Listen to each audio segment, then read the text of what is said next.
Spunea că noi trebuie să ne întâlnim și dincolo de toate să lucrăm în interesul național. Interesul național e o chestiune abstractă. Eu nu sunt adeptă a chestiunilor abstracte. Eu văd, dacă e o chestiune care ar putea interesa România, între grupurile politice pot exista diferențe fundamentale, opuse chiar. Cazul Barroso, deja aveți un caz. O să vă dau un alt exemplu. De pildă a fost directiva privind plafonarea numărului de ore de muncă pe săptămână. S-a stabilit la nivel european că cineva în Europa asta nu poate lucra mai mult de X ore de muncă.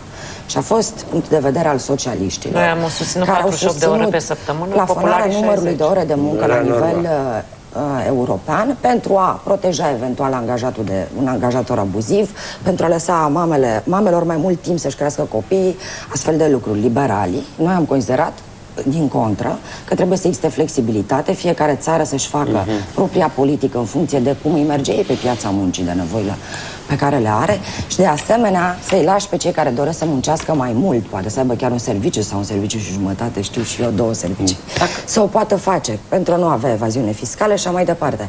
Și noi consideram că acționăm în interesul României și a pieței de muncă din România și ei considerau că acționează în interesul României și a pieței de muncă din România. Voturile au fost divergente. Nu, era vorba că vă puteți saluta. Nu aveam cum să... Era vorba că...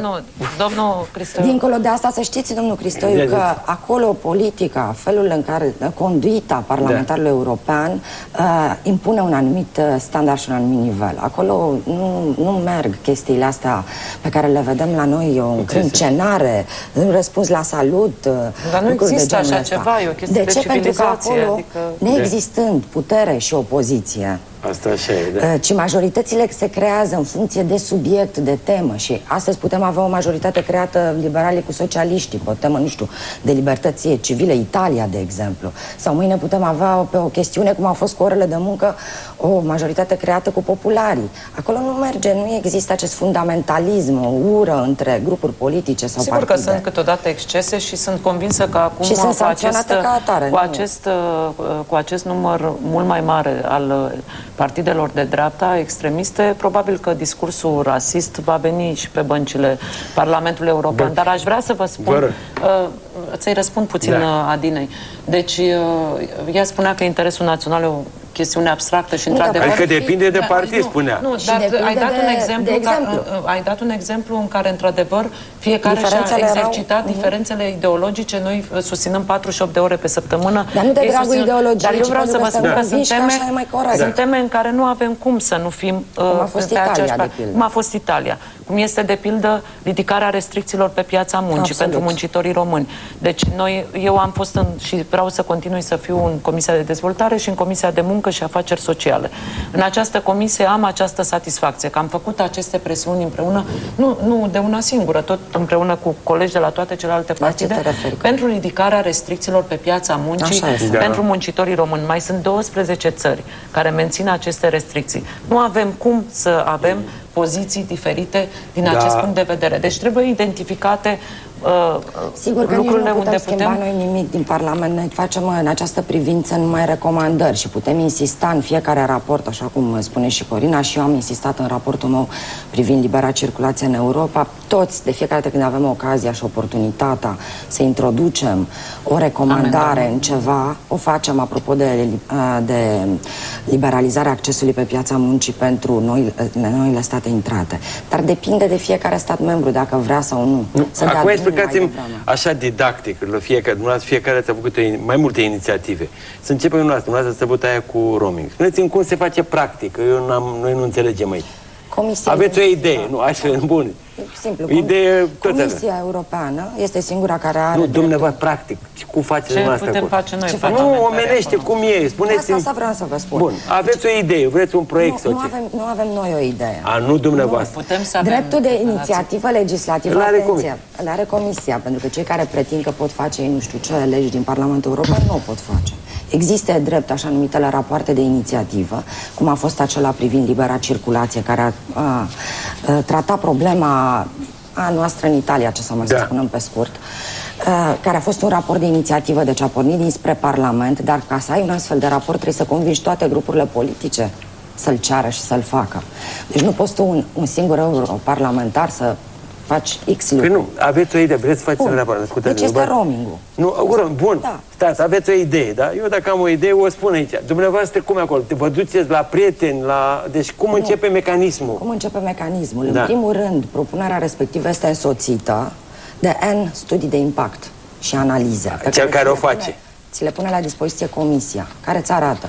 Dacă eu schimb un cent Da. la tariful de roaming pe minut, ce impact are asta asupra industriei din fiecare stat membru? Stați că sunteți vreo câțiva, fiecare parlamentar, la care inițiativă îi se face. Nu, eu Da, vă spun. bineînțeles. Deci vă orice propunere legislativă în Europa este însoțită de o analiză foarte serioasă Da, asta am văzut a impactului modificării respective. Deci, în primul rând, Comisia îți dă toate datele. Comisia din care faceți parte. Nu, Comisia Europeană, Barroso. Bun. Și după asta vă duceți cu documentul la unde? Nu te duci cu el. După care intră în calendarul Parlamentului. În calendarul Parlamentului, în comisie, în Comisia de Industrie, cum a fost cazul meu, eu sunt în Comisia de Industrie și s-a discutat și roaming. Nu se discută azi 2 ceasuri roaming-ul și se dă drumul. Nu. Este un calendar. Prima citire, a doua, a treia în comisie, depunere de amendamente. Păi vedeți că o dreptate unică pierdeți timpul acolo. Nu pierzi timpul. Da, înțeleg ironia dumneavoastră. De altfel, chiar spun că și în România problema calității legislației noastre, eu am fost parlamentar și în Parlamentul Național pentru 2 ani și am putut face diferența. Noi am discutat în Parlamentul Național, la vremea când am fost eu în Comisia de Muncă, niște modificări pentru a flexibiliza piața muncii, codul muncii. Păi da, știți cât am avut dreptul să discutăm în comisie? O săptămână, adică 2 zile. Deci în 2 zile să modifici codul muncii, fără să ai studii de impact, fără să ai alternative, fără să ai în spate, nu știu... Uitați un pic, acum s-au aprobat prin asumarea răspunderii 2 coduri. Eu cred că ea de la Bruxelles, când, dacă le-ai cere să facă prin asumarea răspunderii... Rămâne uimită că se poate da 2 coduri. Spuneți, îți trebuie relații ca să... Ce trebuie ca pe europarlamentar acolo? Că toată lumea a spus că ăla merită la în primul rând trebuie să știi o limbă străină? Obligatoriu? Da, părerea mea este că... Altfel, dacă nu știi cum vorbești. Vreau să vă spun că Adina s-a referit la un instrument pe care îl are un parlamentar european.